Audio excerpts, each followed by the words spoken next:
नारायण नारायण नारायण। नमस्कार मित्रों, स्वागत है आपका मेरे चैनल में। आप और हम सभी इस चैनल के माध्यम से मानव जीवन का सर्वोच्च फल सत्संग प्राप्त कर रहे हैं।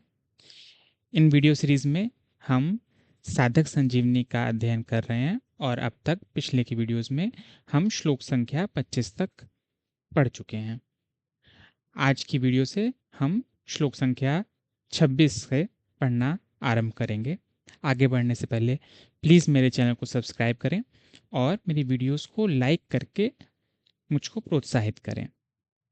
नारायण नारायण नारायण। संबंध। पूर्व के श्लोक में भगवान ने अर्जुन से कुरुवंशियों को देखने के लिए कहा। उसके बाद क्या हुआ, इसका वर्णन संजय आगे के श्लोकों में करते हैं। तत्रापश्य स्थितान् पार्थ पितॄन् पितामहान् आचार्यान् मातुलान् भ्रात्रान् पुत्रान् पौत्रान् सखींस्तथा श्वशुरान् सुहृदश्चैव सेनयोरुभयोरपि तान् समीक्ष्य स कौन्तेय सर्वान् बन्धूनवस्थितान् कृपया परयाविष्टो विषीदन्निदमब्रवीत्। दृष्ट्वमेवं स्वजनं कृष्ण युयुत्सुं समुपस्थितं सीदन्ति मम गात्राणि मुखं च परिशुष्यति वेपथुश्च शरीरे मे रोमहर्षश्च जायते गाण्डीवं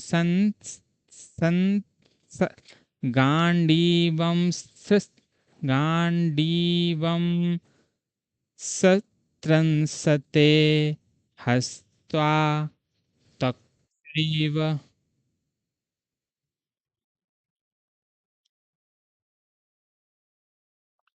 गाण्डीवं स्थित गाण्डीवं सत्रंसते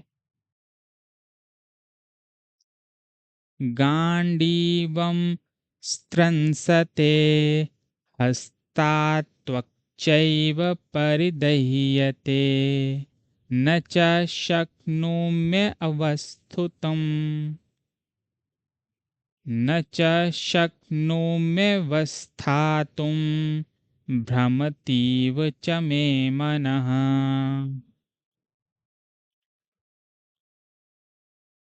अब हम इसका अर्थ पढ़ेंगे। अथ उसके बाद पृथानंदन अर्जुन ने उन दोनों ही सेनाओं में स्थित पिताओं को, पितामहों को, आचार्यों को, मामाओं को, भाइयों को, पुत्रों को, पौत्रों को तथा मित्रों को, ससुरों को और सुहृदों को भी देखा। व्याख्या। जब भगवान ने अर्जुन से कहा कि इस रणभूमि में इकट्ठे हुए कुरुवंशियों को देख, तब अर्जुन की दृष्टि दोनों सेनाओं में स्थित अपने कुटुंबियों पर गई। उन्होंने देखा कि उन सेनाओं में युद्ध के लिए अपने अपने स्थान पर भूरिश्रवा आदि पिता के भाई खड़े हैं, जो कि मेरे लिए पिता के समान हैं। भीष्म, सोमदत्त आदि पितामह खड़े हैं। द्रोण, कृप आदि आचार्य खड़े हैं। पुरुजित, कुंतीभोज, शल्य, शकुनी आदि मामा खड़े हैं। भीम, दुर्योधन आदि भाई खड़े हैं। अभिमन्यु, घटोत्कच, लक्ष्मण दुर्योधन का पुत्र आदि मेरे और मेरे भाइयों के पुत्र खड़े हैं। लक्ष्मण आदि के पुत्र खड़े हैं, जो कि मेरे पौत्र हैं। दुर्योधन के अश्वत्थामा आदि मित्र खड़े हैं और ऐसे ही अपने पक्ष के मित्र भी खड़े हैं। द्रुपद, शैब्य आदि ससुर खड़े हैं। बिना किसी हेतु के अपने अपने पक्ष का हित चाहने वाले सात्यकी, कृतवर्मा आदि सुहृद भी खड़े हैं। अपनी अपनी जगह पर स्थित उन संपूर्ण बांधवों को देखकर वे कुंतीनंदन अर्जुन अत्यंत कायरता से युक्त होकर विषाद करते हुए ऐसा बोले। पूर्व श्लोक के अनुसार अर्जुन जिनको देख चुके हैं उनके अतिरिक्त अर्जुन ने बाल्हीक आदि प्रपितामह दृष्टद्युम्न शिखंडी सुरथ आदि साले जयद्रथ आदि बहनोई तथा अन्य सभी संबंधियों को दोनों सेनाओं में स्थित देखा। इन पदों में स कौन्तेय कहने का तात्पर्य है कि माता कुंती ने जिनको युद्ध करने के लिए संदेश भेजा था और जिन्होंने शूरवीरता में आकर मेरे साथ दो हाथ करने वाले कौन हैं, ऐसे मुख्य मुख्य योद्धाओं को देखने के लिए भगवान श्री कृष्ण को दोनों सेनाओं के बीच में रथ खड़ा करने की आज्ञा दी थी, वे ही कुंती नंदन अर्जुन अत्यंत कायरता से युक्त हो जाते हैं। दोनों ही सेनाओं में जन्म के और विद्या के संबंधी दिखने से अर्जुन के मन में यह विचार आया कि युद्ध में चाहे इस पक्ष के लोग मरें चाहे उस पक्ष के लोग मरें, नुकसान हमारा ही होगा, कुल तो हमारा ही नष्ट होगा, संबंधी तो हमारे ही मारे जाएंगे।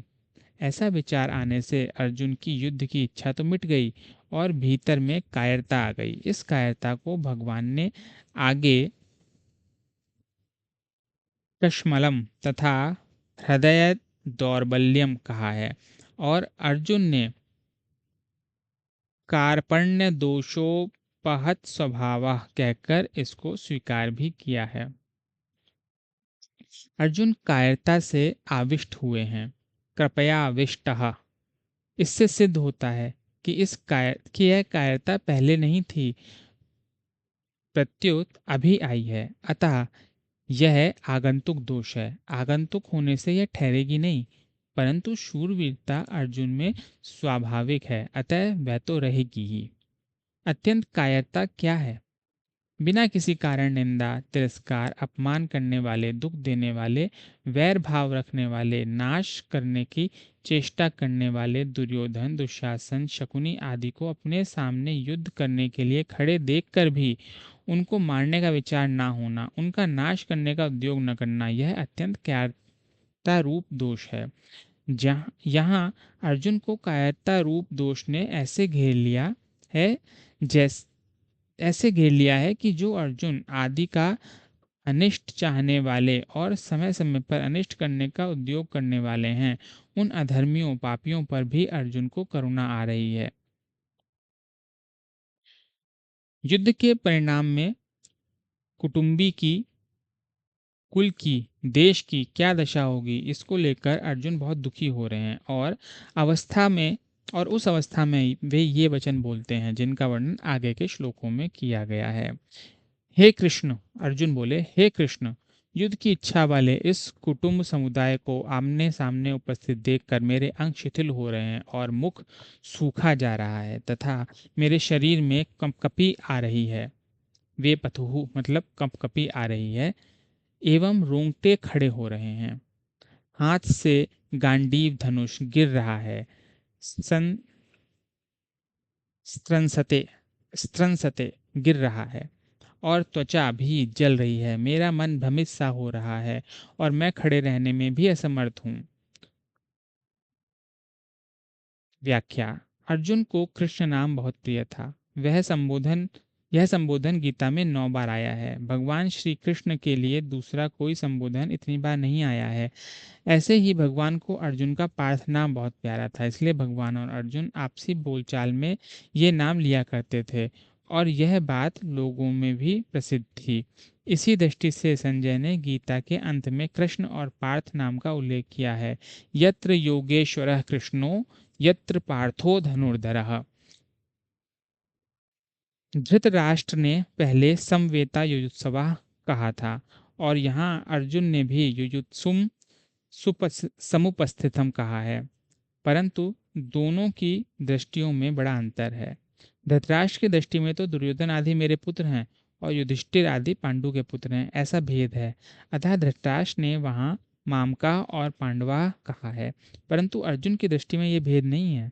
अतः अर्जुन ने यहाँ स्वजनम कहा है, जिससे दोनों पक्ष के लोग आ जाते हैं। तात्पर्य है कि धृतराष्ट्र को तो युद्ध में अपने पुत्रों के मरने की आशंका से भय है, शोक है, परंतु अर्जुन को दोनों ओर के कुटुंबियों के मारे जाने की आशंका से शोक हो रहा है और किसी भी तरफ का कोई भी मरे पर वह है तो हमारा ही कुटुंबी। अब तक दृष्टवा पद 3 बार आया है। दृष्टवा तो पांडवानिकम, व्यवस्थितान दृष्टवा धृतराष्ट्रान और यहाँ द्रष्टुमेवं स्वजनम। इन तीनों का तात्पर्य है कि दुर्योधन का देखना तो एक तरह का ही रहा, अर्थात दुर्योधन का तो युद्ध का ही एक भाव रहा, परंतु अर्जुन का देखना दो तरह का हुआ। पहले तो अर्जुन धृतराष्ट्र के पुत्रों को देखकर वीरता में आकर युद्ध के लिए धनुष उठाकर खड़े हो जाते हैं और अब स्वजनों को देखकर कायरता से आविष्ट हो रहे हैं, युद्ध से उपरत हो रहे हैं और उनके हाथ से धनुष गिरा जा रहा है। अर्जुन के मन में युद्ध के भावी परिणाम को लेकर चिंता हो रही है, दुख हो रहा है। उस चिंता दुख का असर अर्जुन के सारे शरीर पर पड़ रहा है।